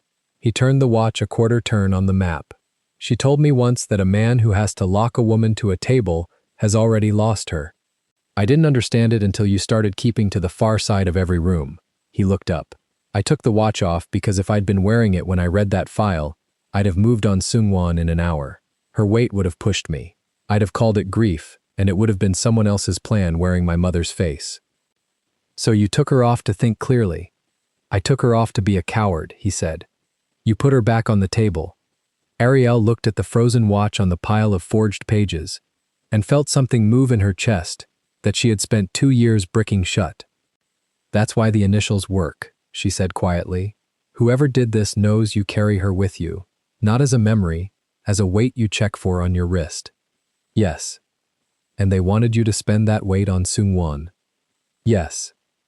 She reached out, not to him, to the watch, and she turned it so the cracked crystal caught the light, and she did not offer to fix it, because she understood now that some things are kept broken on purpose, the way she kept a clause in a drawer, the way a person keeps a door they can always walk out of. "There's more," Jiwoo said from the doorway. He had not left. He held a tablet, and his face had the flat military nothing it wore when the news was bad and personal. "You should both hear this before you move on. Seungwon, because Seungwon isn't spending the money the way a trader spends it." Taehyun looked up. Jiwoo turned the tablet around. On it, a spread of financials, accounts, transfers, a list of names in Korean and in English. "The money that runs through his hands," Jiwoo said. "We assumed skim. We assumed a man building a nest before he ran. It isn't." He scrolled. 12 families, widows mostly, children in 3 of them. Every month, a transfer. School fees here, a mortgage cleared here, a medical bill here. He stopped scrolling. "These are the families of the men who died working for the organization, the ones who went out to smoke and came back in a bag. Seungwon's been paying them, quietly, out of his own cut, for 6 years. The room did not move. Jiwoo kept going, because he'd clearly saved the part that got to him for last. "There's one more transfer, different from the rest, not monthly. One payment, 6 years ago, the same week the funerals started." He tapped the screen. It went to a woman in Busan, widow of the first man who died on a job Seungwon signed off on. He's been paying her son's tuition ever since. The boy's in his final year of medical school now. He looked up. Seungwon never had children. He never married. He put a stranger's kid through medicine because he signed the paper that sent the father to a corridor that didn't come back. Taehyun's hand had gone flat on the map, over the watch, without him seeming to notice. "That's not a man building an escape," Ariel said. "No," Jiwoo said. "That's a man carrying something." He set the tablet down beside the frozen watch. "There's a second thing. The reason he's been near the port, near the currency house, near everything that put him in the frame." He looked at Taehyun. "He's been asking questions. About the shell company. About the corridor that reopened early. He's been running his own quiet investigation for weeks. Someone noticed, and someone decided the fastest way to end an investigation is to make the investigator look like the crime." Taehyun stood up so fast the chair scraped. "He's exposed," he said. If he's been asking questions, and someone knows, then the frame isn't the end of it. The frame is step one. Step two is, he has an accident before he can say what he found, Ariel finished. You don't build a case this clean unless you're planning to close it fast. Where is he now? Jiwoo checked the tablet. The foundation. The Baeksung offices. He accepted a meeting invitation for this afternoon. An hour from now. Ariel went cold in a way that started at the base of her skull. The foundation. My foundation. The one with the painting in the basement. She stood too. He's not going to a meeting. He's walking into the room that was built for him. Taehyun was already moving. Then he stopped himself, one hand on the doorframe, and he turned back to her, and she watched the old instinct rise in him, the instinct to seal her behind glass, to put 20 feet between her and the danger, to make the decision for her the way men in his world made decisions for the women they wanted to keep alive. She saw it coming. She met it head on. Don't, she said. He held the doorframe. It's a room designed to close on people. You found a stolen painting in that basement 2 days ago. If I take you into that building today, I'm the only one in this apartment who can walk into that foundation and not set off an alarm, she said. I have a badge. I have a job there. I have a peculiar unfinished authentication that gives me every reason in the world to be in that building this afternoon. She picked up her own coat off the chair, not to leave, to arm herself. You need eyes inside that don't look like your eyes. That's me. That was always going to be me. Ariel, you made me a partner yesterday. She pulled the coat on. You don't get to unmake me one the second it gets dangerous. That's the whole thing. That's the cholera I told you I wouldn't wear. She buttoned it. Vulnerability isn't permission. Me letting you see the distance drop between us isn't a permission slip for you to start deciding where I'm allowed to stand. If it closes on you, then it closes on the one person in the room who reads forgeries for a living, who has a badge to be there, and who already photographed the thing they're all pretending isn't in the basement. She checked the zip pocket for the vial. I'm not the weak link you protect. I'm the reason you're not on your way to bury the wrong friend right now. Act like it. He absorbed that. His hand left the watch. He went very still at the words. Vulnerability isn't permission. She watched them land in him and rearrange something, the same way the light behind Seungwon's head had rearranged the photograph. Say it back, she said, so I know you heard it and didn't just wait for me to finish. Vulnerability isn't permission, he said, quiet. Even, and then, because he was learning her, you warn me before you move, that was the deal. You're moving, so warn me. I'm warning you. She picked up the vial, tucked it into the inside zip pocket, the one with the zipper, the way she'd carried the first piece of this 2 days ago. I'm going into the Baeksung building this afternoon. I'm going to be there when Seungwon walks into that room. I'm going to make sure the man they built a frame around doesn't disappear inside it before he can tell us who drew it. Taehyun looked at her for a long moment. Then he did the hardest thing she had ever watched him do. He stepped out of the doorway and left it open. Jiwoo goes with you as far as the lobby, he said. Not inside. Your rules. My mother's watch stays on the table until this is done.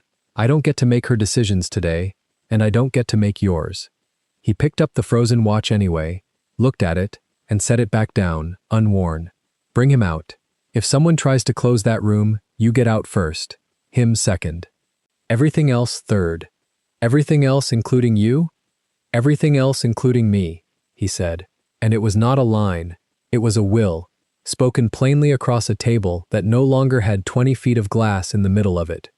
She went to the door. Jiwoo fell in behind her. At the threshold she stopped, one hand on the frame, and looked back at the man who had almost destroyed the person who'd been quietly saving 12 families out of his own pocket for 6 years, and hadn't, because she'd shown him the light behind a head in a photograph. When this is over, she said, you're going to tell me who taught them your mother's initials, because that's a very short list, and I think you already know a name on it, and I think it scares you more than anything in that basement. His silence was the answer. It was not the silence of a man who didn't know. It was the silence of a man who had begun, in the last 10 minutes, to suspect. She left before he could put it into words.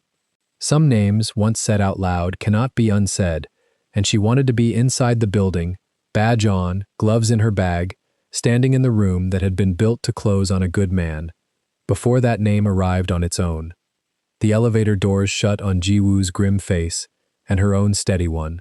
40 floors down, a car was already waiting, and in an office across the city, a 61-year-old man with a scar over his eye and 12 families in his ledger was buttoning an old-fashioned jacket, checking the reading glasses in his pocket, and walking, unknowing, toward a meeting someone had set like a trap with the door already half shut.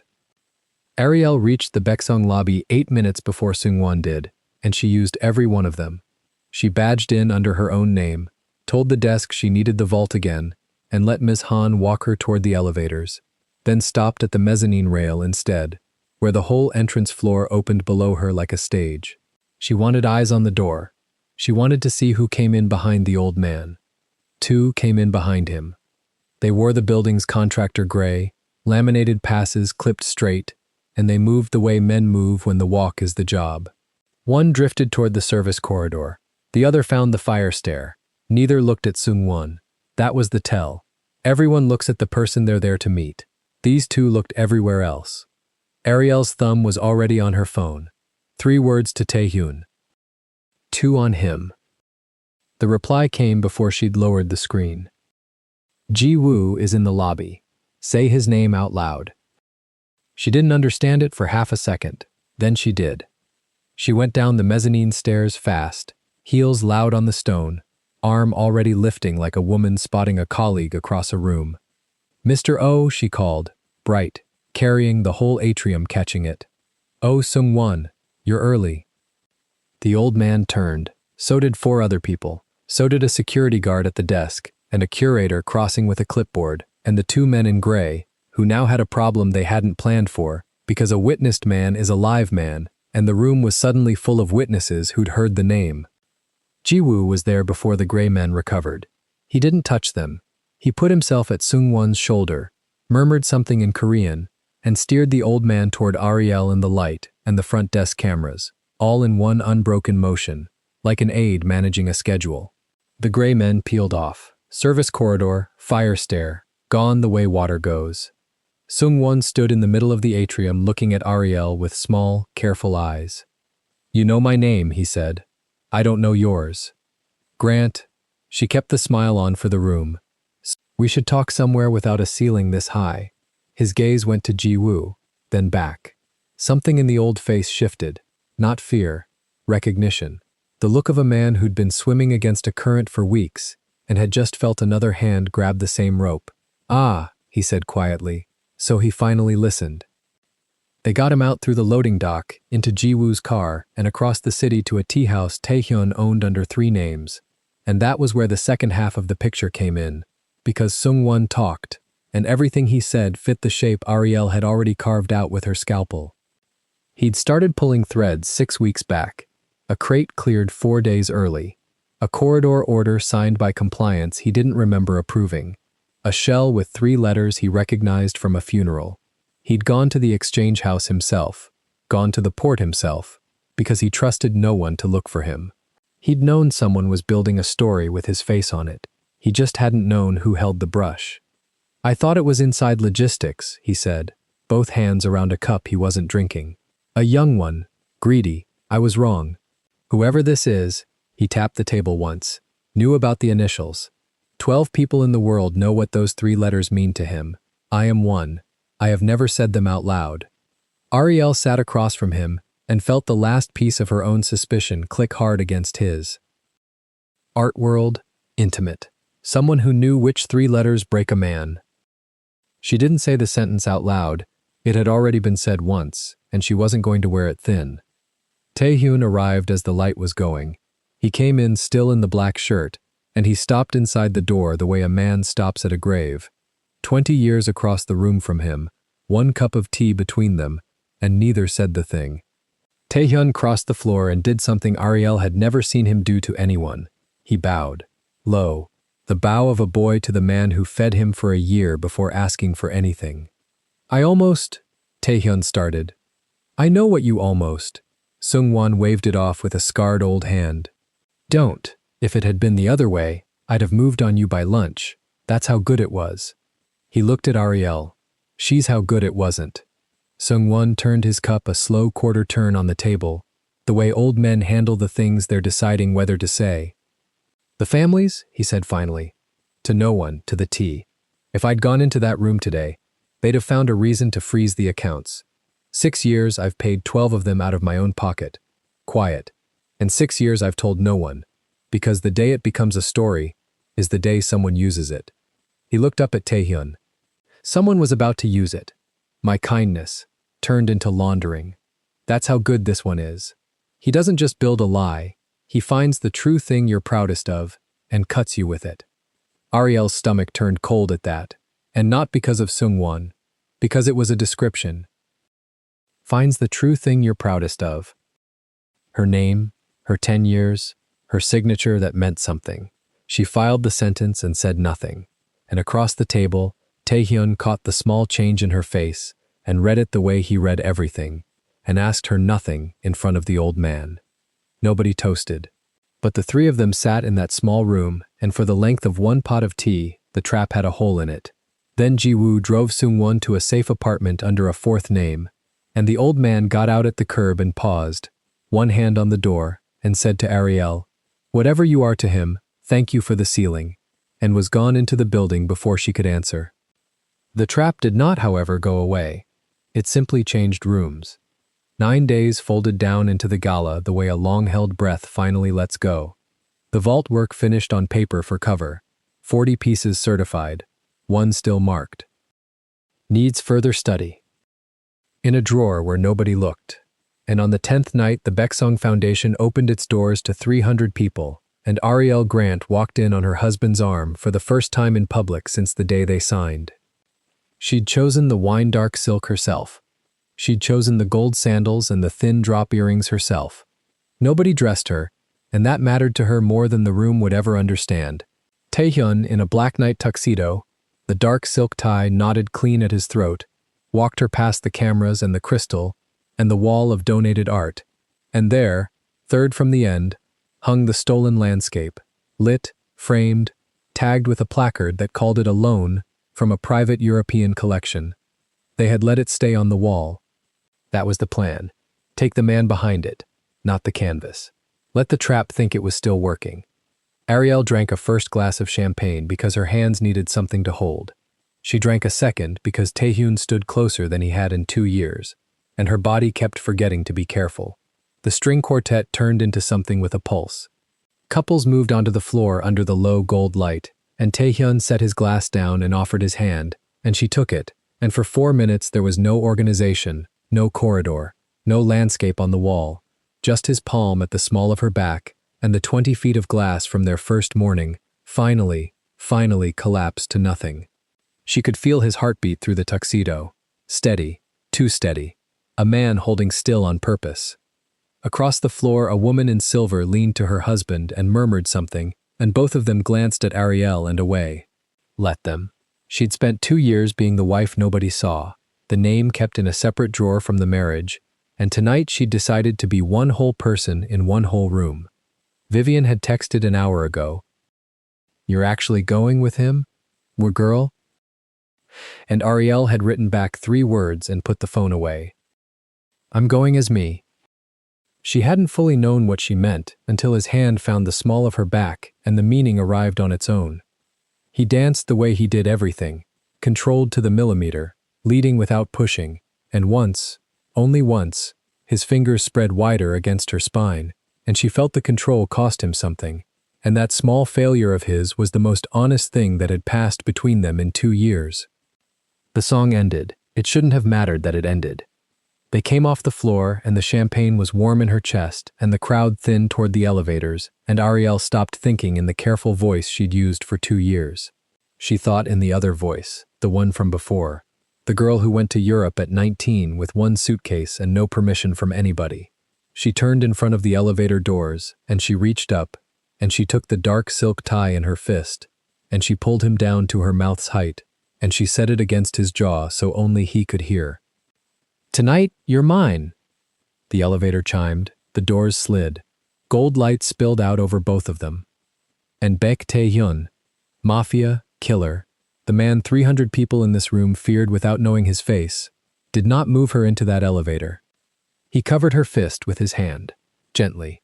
He unwound her fingers from the tie one at a time, and he held them, and his mouth came down not to her lips but to her forehead, and he breathed there, once, like a man setting down something he'd carried too long to be casual about. "You've had 3 glasses," he said. "I know exactly how many I've had. Then you'll remember me saying no." His voice stayed low, stripped, no cruelty in it, no wanting hidden either. "When you say that to me, I want it Tuesday morning with coffee going cold. Not tonight, when the wine's doing the talking and you'll wonder in 6 hours whose idea it was." Her jaw set. "You don't get to decide what I meant." "No." His thumb moved once across her knuckles. "I only get to decide what I do with it. And I'm not going to be the thing you regret." He let the elevator go. The doors closed on an empty gold box. "Vulnerability isn't permission," he said, quiet, giving her own weapon back to her, because she'd made him say it once and he'd learned it by heart. "Not yours, not mine." She hated him for it. She hated him for it, the way you hate the one person who refuses to let you hand them a knife. He took her home. He put her in the car with Jiwoo up front and sat a full seat away, hands on his own knees, eyes on the window. At the penthouse, he walked her to the door of her study, the door she kept ajar by choice, and he did not cross it. He set a glass of water on the floor just inside the frame, the way he'd once left a pear, the way he'd once left a barley tea, and he said, "Drink that." All of it, and he went to the far room and shut himself away from her. She stood in her own doorway with the wine wearing off and the humiliation coming up under it like a tide. She'd crossed the whole floor, she'd said the words, and he'd handed her back the glass of water and the closed door. She drank the water, all of it, because he'd asked, and because she was thirsty, and because doing the small thing was the only decision left in the whole night that was still hers. She'd offered him the one thing she'd guarded from him for 2 years, and he'd said no to protect her from her own mourning. She understood it. She understood it perfectly, and it made the shame worse, not better, because you can't even be angry at a man who refuses you out of respect. There's nowhere to put the feeling, it just sits in you. Then she lay on top of the covers in the wine silk and did not sleep, and somewhere below the shame a smaller, colder thought kept surfacing that she couldn't yet name, the sense that tonight had been too clean, too lit, too easy to walk into.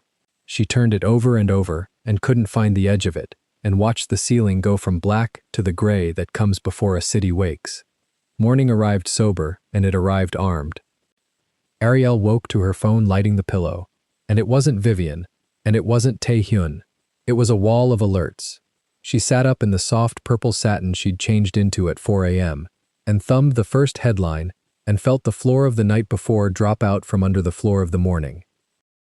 Baeksong Foundation Authenticator tied to crime family, it read. Art expert Ariel Grant secretly married to alleged syndicate head. Questions over provenance of Gala collection. There was a photo. Her, last night, in the wine dress, her fist in Taehyun's tie, his face bent to hers at the open elevator. Shot from the side. Perfect light. Perfect angle. The one moment in 2 years she'd let herself be a person in public, and someone had been standing exactly where they needed to be to turn it into evidence. Her phone buzzed in her hand mid-scroll. Vivian. Tell me this isn't real. Tell me what to say, and I'll say it. Ariel stared at it, the one person who'd always treated her like a human being, offering to stand in front of the fire with her, and she couldn't type a single word back, because there was no version of the truth short enough for a text, and no lie she was willing to tell the one friend she had left. She turned the phone face down on the satin. She scrolled. It got worse in the way these things get worse. Every outlet with a slightly uglier verb. Her 10-year name, the name she'd built brushstroke by brushstroke, the name the foundation had hired instead of her husband's, chained in a single night to the word. Syndicate. And underneath the marriage story, quieter but colder, the second blade. Sources question whether works authenticated by Grant can be trusted, given her undisclosed ties. Every piece she'd ever certified, every signature she'd ever put her reputation behind, poisoned in one paragraph. She heard the far door open. Taehyun came down the hall already dressed, phone in hand, Ji-woo behind him with a tablet and a face like a shut gate. They hit the corridors too, Ji-woo said, not waiting. 3 warehouses frozen since dawn. Customs pulled the licenses on the southern port. 2 partners called overnight to, he chose the word, reconsider. How much? Taehyun said. Enough that by tonight the board will ask if you're still worth the exposure. Ji-woo's thumb moved on the tablet. And it's not only your side. The foundation's phones started at 6. 2 lenders want their pieces pulled before the press names them. Miss Han has called Grant 4 times. Ariel looked at the screen. 4 missed calls from the woman in the gray suit, who'd checked on her twice at the vault door, who'd believed she only needed more time. On one old painting, the foundation had hired her clean name to lend the collection legitimacy in front of 300 people, and now the clean name was the stain. The empire, on fire by breakfast. The name, burned by the same match. And the photograph, Ariel understood it with the specific nausea of a woman looking at her own hand in the frame. The photograph was the whole point, not the marriage. The timing. Someone had needed her to step out from behind the glass exactly once, at exactly the right elevator, in exactly the right light, so the world could catch her doing it. She'd thought crossing that floor was the freest thing she'd done in 2 years. Someone had built the floor. This is him, she said. Her voice came out flat, cold, sober, all the way down. The one who forged the shell. The one who knew the initials. He didn't want Seung-won dead as much as he wanted this. The old man was step 1. This? She turned the phone so Taehyun could see her own fist in his tie. This is the actual weapon. He needed me to hand it to him. And I did. Last night, I walked out there and I gave it to him. Taehyun looked at the photo for a long moment. Then he looked at her, and the thing in his face wasn't blame, which somehow made it harder to stand in front of. You didn't give him anything, he said. You wanted your husband for one night. That's not a crime, and it's not a mistake. It's on every screen in the country, because he was waiting for it. He set his phone down. You crossed the floor because it was yours to cross. He turned it into a picture. Those are 2 different acts, and only one of them is yours to carry. But she wasn't listening to comfort. She was staring at the headline, and under the shame, and the shame was real, was a live coal in her sternum. Something older was waking up. Because a man who could stage a photograph this clean, who could freeze 3 warehouses by dawn, who could poison 10 years of her signatures with one line about provenance, was a man who understood exactly one thing better than logistics, better than mafia, better than money. He understood authentication. He understood how a name gets trusted and how it gets destroyed. She got off the bed. The wine dress was over the chair. She left it there. She pulled the trench and the emerald and reached for the drawer where the vial had been sitting for 10 days. Still sealed, still unopened, the one thing in this entire trap that nobody else knew she'd taken off the wall. Where are you going? Taehyun said. To the one room in this city where nobody can lie to me. She closed her fingers around the vial. The paint always knows what year it is. He forgot that I do too. She walked to the study door, her door, the one that stayed open by choice, and for the first time in 2 years, she was the one who stopped inside the frame and looked back at him, and neither of them crossed it, and the whole penthouse held its breath around the space between them that used to be 20 feet of glass and was now something with no name and no way back to what it had been the morning before.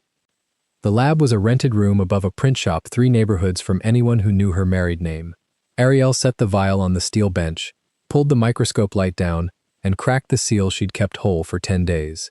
Nobody had signed for this space. She'd paid cash, given a name that wasn't hers, and carried her own tools in a duffel, because the moment she touched Baeksong glass again, the whole world would be watching her hands. She mounted the fleck on a slide and dropped it under the lens. Blue, a specific blue.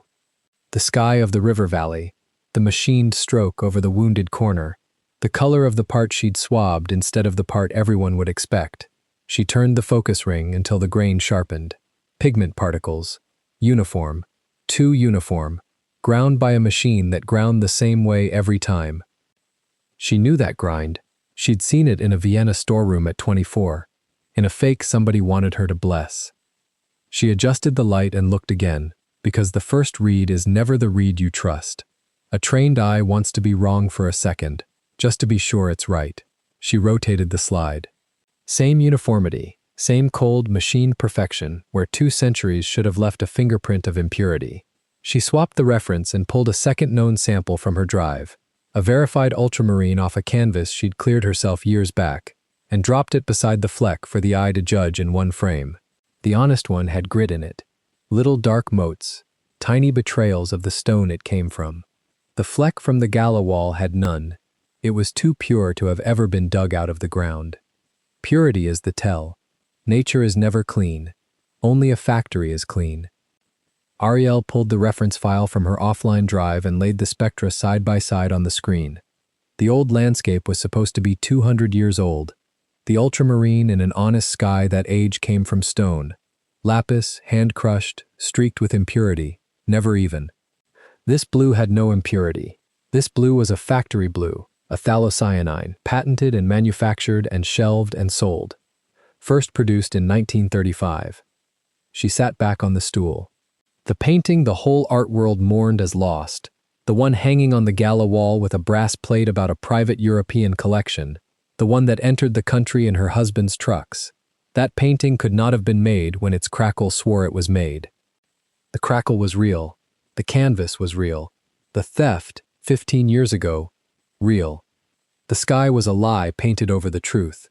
She said it out loud to the empty room, because some things needed air to become true. It's not stolen. It's a copy of a stolen thing. Somebody had taken a genuine old landscape, maybe damaged, maybe worthless, maybe itself lifted from a wall years back, and repainted the sky, the recognizable heart of it, with a pigment that told the year like a signature. Then let the world believe the famous lost original had surfaced. Then handed it to her to authenticate under her own clean name, in front of 300 people, so that when it detonated it would take her name with it. Not the marriage. The marriage was noise. The target had always been the one thing she'd spent 10 years building, that no husband gave her. Her reputation was the painting he wanted to burn. And only one person alive knew both halves of her. The girl who went to Europe at 19 with one suitcase, and the woman who could read a pigment like a birth certificate. Only one person had taught her that a name becomes trustworthy exactly the way a canvas does, and can be voided exactly the same way. She photographed the spectra. She photographed the slide. She wrote the year on a card and underlined it twice, and then she sat with the name that had been standing behind every clean piece of evidence since the first folder, the name she'd circled in the dark without letting herself spell it. Malcolm Reeves, her mentor. The man who'd corrected her grip on a lupe when her hands still shook. The paternal voice, the tweed, the gold-rimmed glasses, the patience. The man who'd introduced her, 2 years ago, at a symposium in London, to a quiet Korean businessman with careful eyes. A chance meeting she had believed, for 2 years, was chance. He'd built the room, he'd built the floor, he'd built her. She thought of the loop lesson, the first week, his long fingers guiding her thumb. Slow down. The canvas will tell you everything if you stop telling it what you want to hear. She'd carried that sentence for 10 years like a compass. And now she understood he'd handed it to her the way a man hands a blade to the person he intends to cut, knowing exactly which way it points. He'd taught her to read the year in the paint so that, one day, she would read the wrong year and put her name under it. The lesson was the trap. The trust was the trap. Everything gentle he'd ever done to her had been a stone laid in a road that ended here, in a rented room above a print shop, with a factory blue glowing under her lens. The cruelty of it wasn't that he'd lied. It was that he'd loved teaching her, and it had still been a weapon the whole time. A man can mean the kindness and mean the knife. Malcolm had proven that on her, without her ever feeling the blade go in. Ariel drove back through a city that had turned her married name into a headline overnight. She did not go up to the penthouse. She stopped in the study doorway, her door, and Taehyun was already standing on the other side of it, phone dark in his hand, board still calling, and he read her face before she said a word. "You know who," he said. "Malcolm Reeves." She set the card on the desk between them. Year up. The paint's from 1935.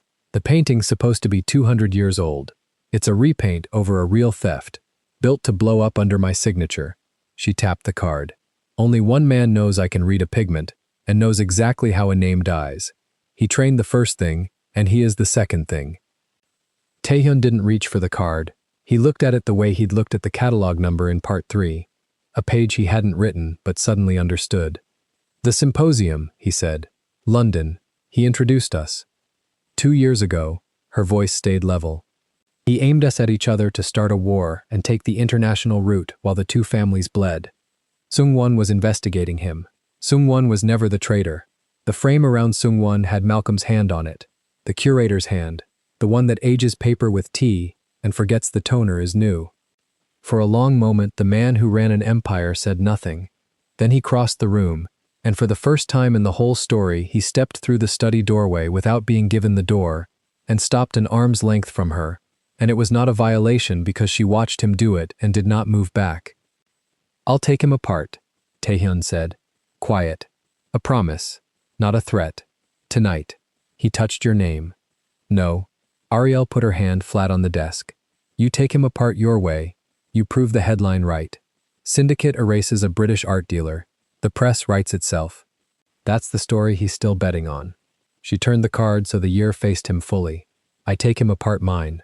The paint is the one witness he can't buy, can't shoot, can't call at 3 a.m.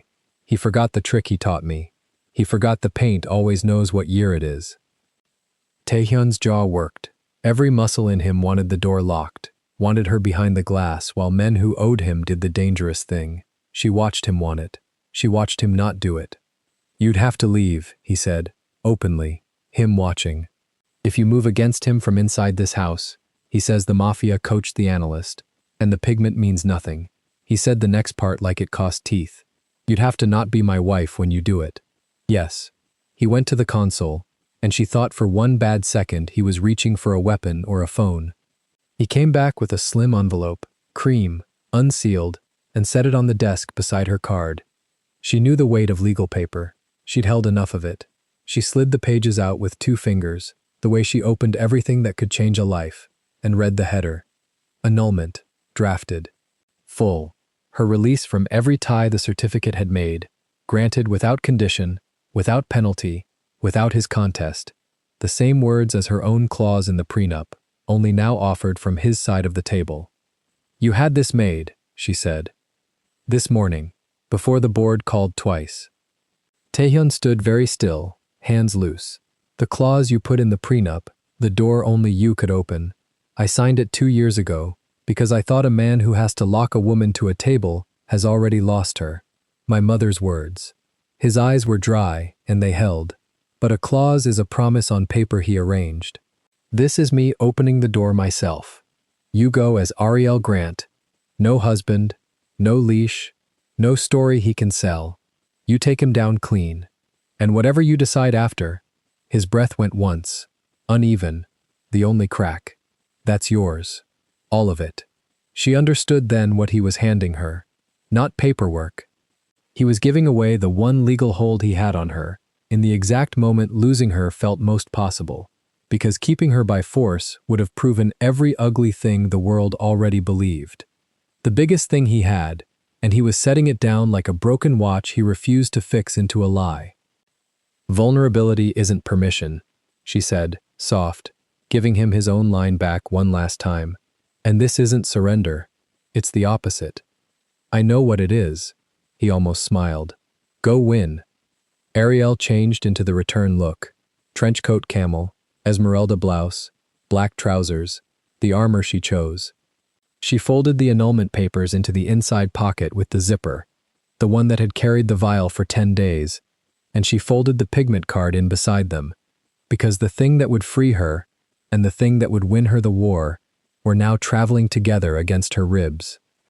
She left the penthouse as his wife on record and nobody's property in fact, and she did it in front of the doorman, in front of the street cameras, in front of whoever Malcolm had paid to watch the building, a woman walking out the door of a syndicate marriage with her chin up and her name still hers to spend. She did not spend the next 2 days hiding. She spent them being seen. She met the Baeksong Foundation board in daylight with Miss Han in the room, laid the spectra on the table, and walked them through it the way Malcolm had taught her to walk anyone through anything. The Crequel that swore 200 years, the ultramarine that swore 1935, the swab taken from the sky instead of the corner, because the corner is where a forger expects you to look. She named the loan. She named the collection. She let them draw the line to the man who'd brokered the piece into the show. Malcolm Reeves had brokered it. His signature was on the provenance letter, the elegant, paternal hand, the gold-rimmed care of it. He'd been so sure his student would bless the sky without swabbing it that he'd put his own name on the door. Vivian came the second day, uninvited, red glasses and a bag of food and no questions about the headline. "You didn't answer my texts," she said, setting the bag down like an argument won. "So I'm answering them for you. What do you need?"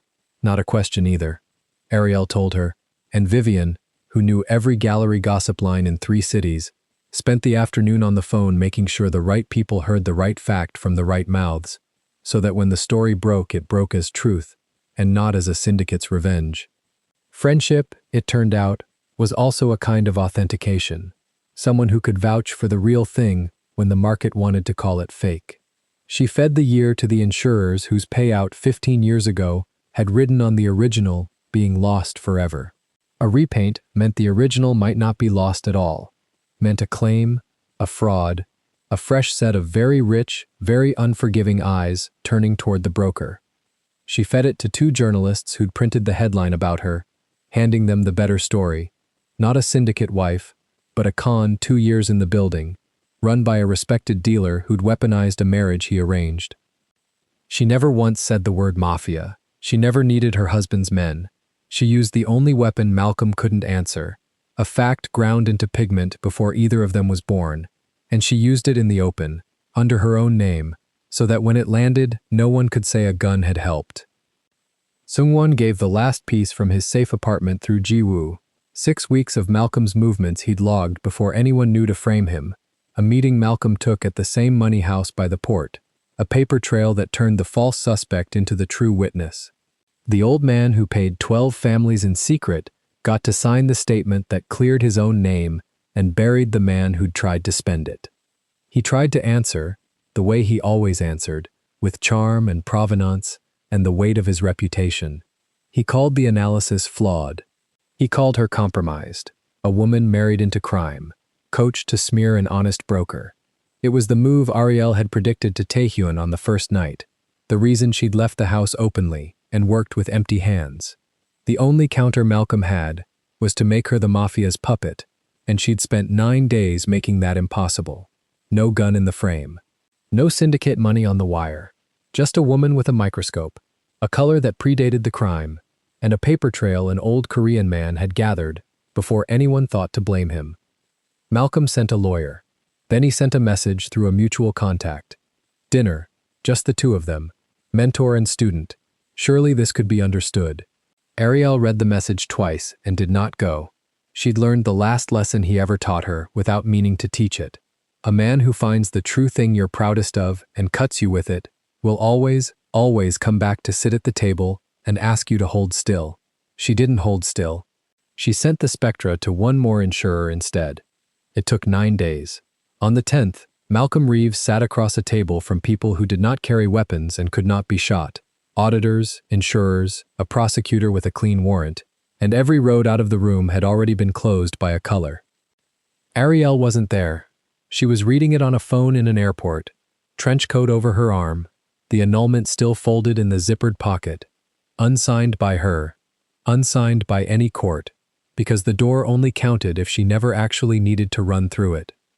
She could have kept walking, boarded anything, free on paper, free in fact, name intact, war won without him.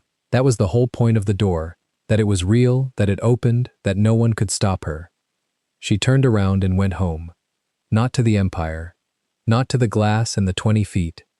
To the man who'd handed her the one thing that could have kept her and then given it away because keeping her that way wasn't keeping her at all.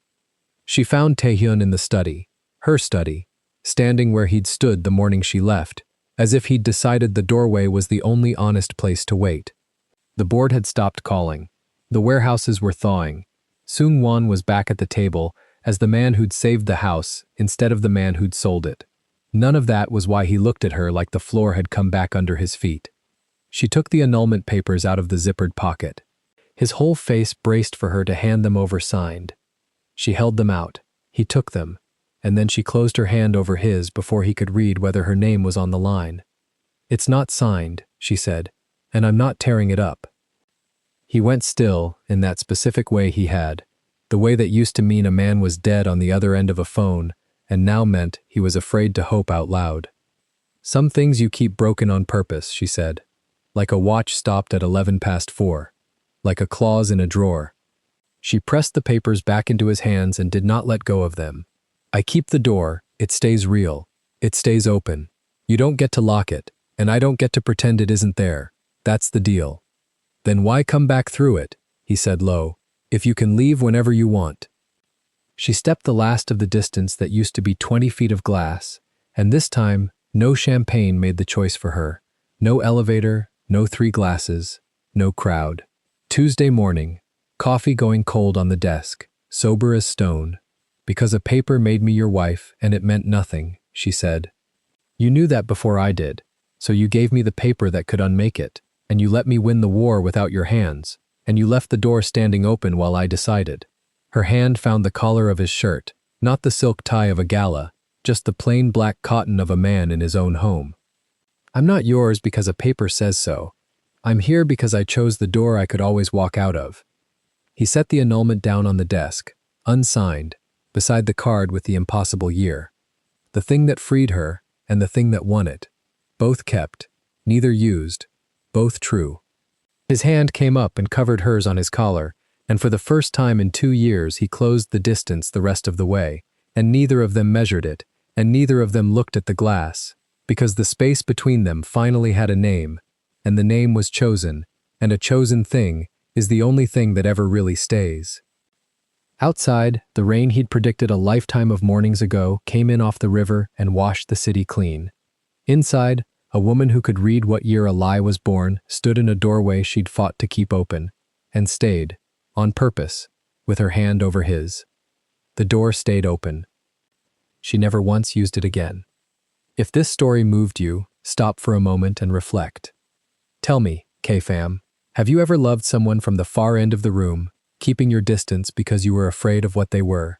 Have you ever held on to proof that a truth was fake, when everyone around you swore it was real? And be honest with me, if someone handed you the door and told you that you were free to walk out, would you stay because you chose to, or run because you finally could? Mark my words, K-Fam, that answer says everything. Tell us your experiences and feelings in the comments. We read them all. And if you believe in stories about love, truth, and freedom, leave a like, be sure to subscribe to the channel, and click join to become a part of our community and help the channel.